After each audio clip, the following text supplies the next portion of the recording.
A tariff is a tax a country places on imported goods, usually collected at the border or point of entry. Tariffs are one of the oldest tools in international trade, and they have been used for centuries by governments around the world. When a country imposes a tariff, it increases the cost of bringing foreign products into the domestic market. This makes imported goods more expensive for consumers, often leading them to choose locally made alternatives instead. The higher prices can be seen directly on store shelves, affecting everyday purchases from groceries to electronics. For example, if the U.S. adds a tariff to Canadian bicycles, Americans pay more for those bikes. This can make imported bikes less attractive, giving an advantage to American manufacturers and sellers. Governments use tariffs to protect local industries from foreign competition, hoping to keep jobs and profits within their own borders. Sometimes, tariffs are also used as bargaining chips in international negotiations or as leverage in political disputes between countries.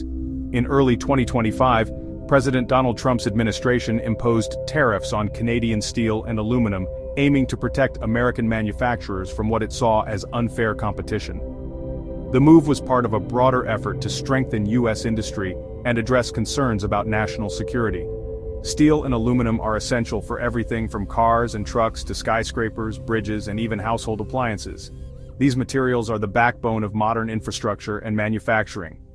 The U.S. argued that foreign steel was being sold at unfairly low prices, a practice known as dumping, which threatened American jobs and the survival of domestic steel plants. By making Canadian steel more expensive, the U.S. hoped to revive its own industry, encourage investment in American factories, and reduce reliance on foreign suppliers, even at the risk of angering a close ally like Canada. This move marked a major shift in U.S.-Canada trade relations, sparking economic tension and uncertainty. It led to heated debates, protests, and concerns about the future of cross-border business. The core idea was simple. The U.S. wanted to protect its steel industry by discouraging imports, especially from Canada, and encourage Americans to buy domestically produced goods. Canada was forced to respond, creating uncertainty for businesses and workers on both sides of the border. Companies had to rethink supply chains, and workers worried about their jobs and livelihoods.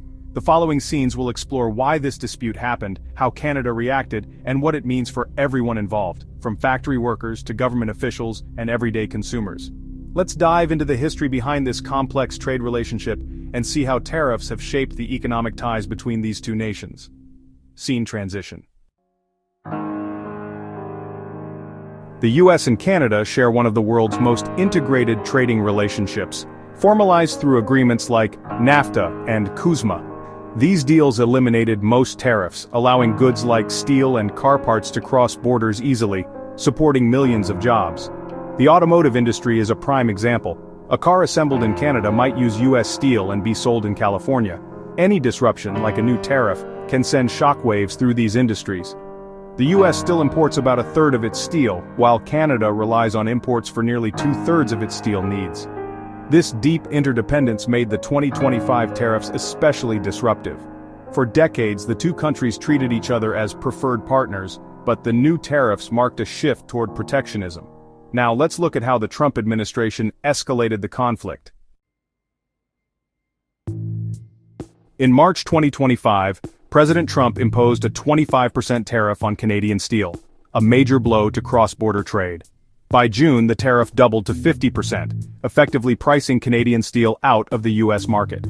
U.S. companies faced higher costs and had to seek new suppliers, disrupting projects and supply chains. The administration justified the tariffs with national security concerns and claims of unfair trade practices, especially global oversupply from countries like China. These tariffs were part of a broader America First strategy, prioritizing domestic industries over international partnerships. The real-world impact was immediate. Canadian suppliers lost contracts and U.S. companies faced tough choices: pay more, find new suppliers, or delay projects. The tariffs created chaos in a tightly integrated North American economy. Canada had to act quickly to protect its own industry. Scene transition 12. In response to mounting global trade tensions, Canadian Prime Minister Mark Carney stepped forward with a bold announcement, a sweeping set of measures designed to defend Canada's steel industry from external threats and economic uncertainty. Rather than retaliate directly against U.S. goods, Carney's government took a different approach. Canada tightened its own import rules, aiming to prevent a sudden surge of cheap foreign steel from flooding the domestic market and destabilizing local producers. The new policy introduced strict quotas, limiting steel imports from countries outside the U.S. and Mexico to just half of their previous levels. Any imports above this cap would face a steep 50% tariff, making it far less attractive for foreign producers to target the Canadian market. In addition, Canada imposed a 25% tariff on steel originally produced in China, regardless of where it was shipped from. This move was specifically designed to block attempts to circumvent the new rules by rerouting Chinese steel through third countries. These decisive actions were intended to shield Canadian steel producers from the risks of global oversupply, while also reducing the country's reliance on the U.S. market for its economic stability. Prime Minister Carney emphasized the importance of economic security, calling for a more resilient and independent industrial base that could withstand international shocks and protect Canadian jobs. The overall strategy was clear: protect the domestic market, support Canadian industry, and begin shifting away from dependence on a single trading partner, ensuring a more balanced and secure future for the nation. But these sweeping changes raised important questions. What would they mean for Canadian workers and businesses on the ground? Would the new rules help them thrive or create new challenges? Scene transition. As the dust settled, the impact of Carney's protective wall began to ripple through communities across Canada, setting the stage for a new chapter in the nation's economic story. The tariffs hit Canadian steel hard. Production dropped 30% almost overnight. Mills slowed or shut down, leading to layoffs and reduced hours for thousands of workers in cities like Hamilton and Sault Ste. Marie. The pain rippled out to suppliers, truckers, and local businesses that depend on steel industry wages. Communities built around steel faced economic hardship as the industry struggled to find new markets. With the U.S. market effectively closed, Canadian companies scrambled to survive in a fiercely competitive global market. Warehouses filled with unsold steel, and companies were forced to rethink their business models. The crisis exposed Canada's vulnerability from relying so heavily on one export market. The government needed a new strategy to support the industry and its workers. Scene transition. 10. Canada responded with a bold new plan to support its steel industry. The government mandated the use of Canadian-made steel in federal construction and infrastructure projects, guaranteeing demand for domestic producers. Major initiatives like national housing and defense projects would now prioritize Canadian steel. Prime Minister Carney framed this as a move toward economic sovereignty and resilience. The goal: diversify trade partners and strengthen the home market to withstand future shocks. This marked a shift from decades of free trade to a more protectionist approach. The message was clear: if Canadian steel isn't wanted in the U.S., it will be used to build Canada. Industry leaders played a key role in shaping and supporting this new direction. Scene transition. Catherine Cobden, president of the Canadian Steel Producers Association, became a leading voice during the crisis. She highlighted the 30% drop in production and the threat to thousands of jobs, making the crisis real for Canadians. When the government announced its protective measures, Cobden strongly supported them, calling them essential for the industry's survival. She warned that without action, Canada would be flooded with cheap steel from around the world. Cobden endorsed the Buy Canadian strategy, seeing it as a foundation for stability and recovery. Her support signaled unity between industry and government in facing the crisis. But the tariffs also had major consequences for U.S. businesses and consumers. Scene transition. The tariffs aimed to protect U.S. steel, but they raised costs for American manufacturers and builders. Companies using steel, car makers, appliance manufacturers, construction firms, faced higher prices and supply disruptions. Some had to pay the 50% tariff or scramble for new suppliers, risking delays and quality issues. These higher costs made U.S. products less competitive globally. For example, tractor manufacturers had to choose between absorbing costs or raising prices, potentially losing out to foreign competitors. Ultimately, the extra costs were often passed on to American consumers, raising prices on cars, appliances, and more.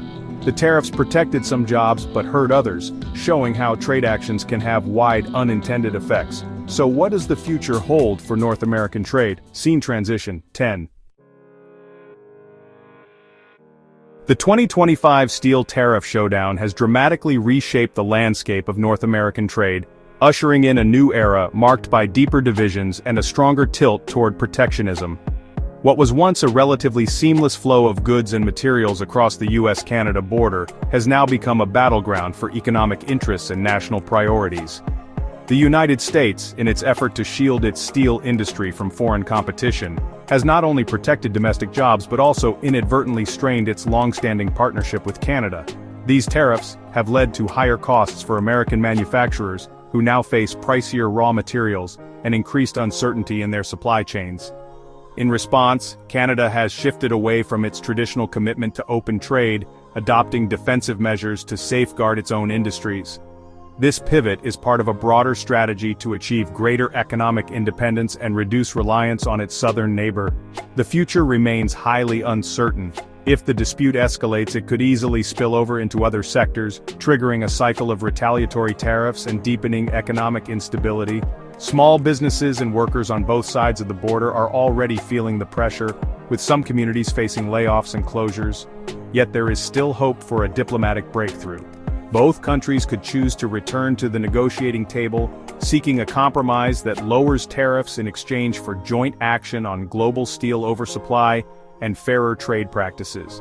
For now, however, both nations are doubling down on self-reliance and actively looking to diversify their trade partners, forging new alliances beyond North America to secure their economic futures. The long-term effects of this standoff are still unfolding.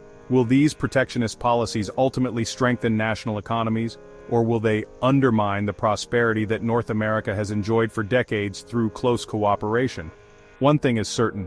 The era of easy, free-flowing trade between the U.S. and Canada has come to an end, replaced by a more cautious and fragmented approach to cross-border commerce.